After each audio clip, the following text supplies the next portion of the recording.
Following the recent federal budget, the Australian Government has announced key changes to superannuation for the upcoming 2025-26 financial year. There's some that can boost your retirement savings. There's also others that may require some action. So in this video, I'm going to cover the 5 key superannuation takeouts for the next financial year, plus I'm also going to provide you with a bonus nugget that you can action in this financial year, so stick around.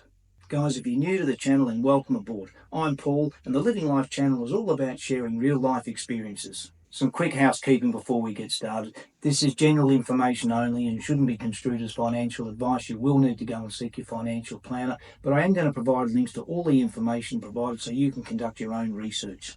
So let's kick off with takeout number 1, Superannuation Guarantee. So this is also the contributions that your employer puts into your superannuation on your behalf. It's increased from 11.5% up to 12%, and it comes into effect on the 1st of July, and it's actually been slowly increasing each financial year, but it's now capped at 12%.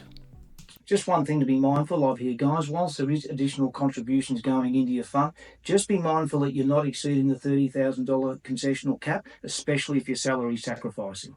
Takeout number 2, Payday Super. So this is where super guarantee or employer contributions will actually be paid at the same time as your wages are paid.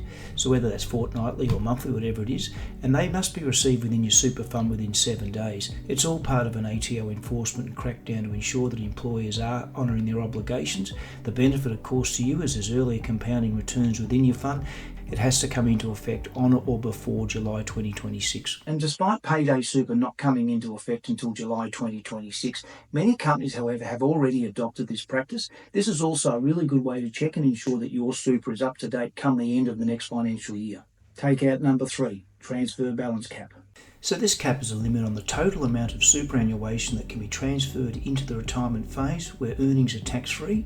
It's increasing from 1.9 million to 2 million per person into the tax-exempt pension phase, and also 4 million for a family. Moving on to takeout number 4, superannuation on paid parental leave. The Australian Government will begin paying superannuation contributions on government-funded parental leave for eligible parents of children born or adopted on or after July 1, 2025. It aims to reduce the superannuation gap that often exists between men and women, as women are more likely to take extended breaks of parental leave. It ensures that parents who do take time off to care for a newborn child will not fall behind in their superannuation savings.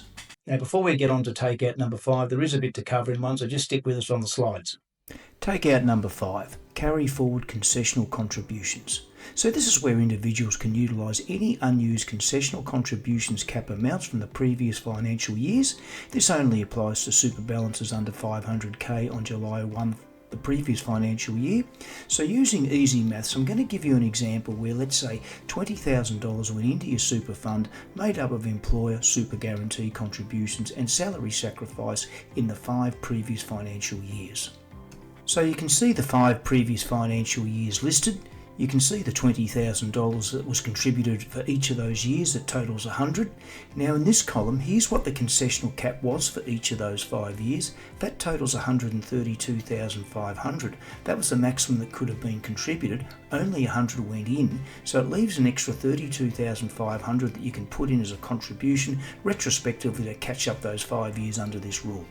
Now the 32,500 that you're carrying forward under this rule, of course, is completely separate to your current contributions this financial year. Last couple of closing notes on this one. Check your super balance, because this actually could be the last opportunity you could do this, particularly if your balance is going to go over 500k next financial year. Check your eligibility via the ATO MyGov, and of course the deadline is before June the 30th, but from experience I'd be looking to get this in well before then, and probably even do it in the month of May. So thanks for sticking with us, guys, because there was a bit to get through with number 5, and some of this information will transfer over to this bonus item I'm going to share with you, as I mentioned at the start of the video. Making a personal contribution. Here's another way you can not only boost your super fund, but also get a tax deduction in the process. If your combined employer and salary sacrifice contributions are under the 30k concessional cap, then you can top up the difference, and whatever that amount is can be a claimable tax deduction. So say, for example, your combined contributions are, or you anticipate they'll be $20,000, that leaves an additional 10k that you can tip into your fund. You'll need to complete and submit a notice of intent form to notify your superannuation fund that you intend to claim a tax deduction for your personal contribution. I'll leave a link for that below. Because I do have one last scenario for you guys around how you can maximise your super contributions. You can combine both the carry forward and personal contributions and get them into your super before June the 30th, which is on top of the maximum 30k under the concessional cap from salary earnings. So using the numbers in the examples just presented, that totals over $72,000. Anyway, just food for thought.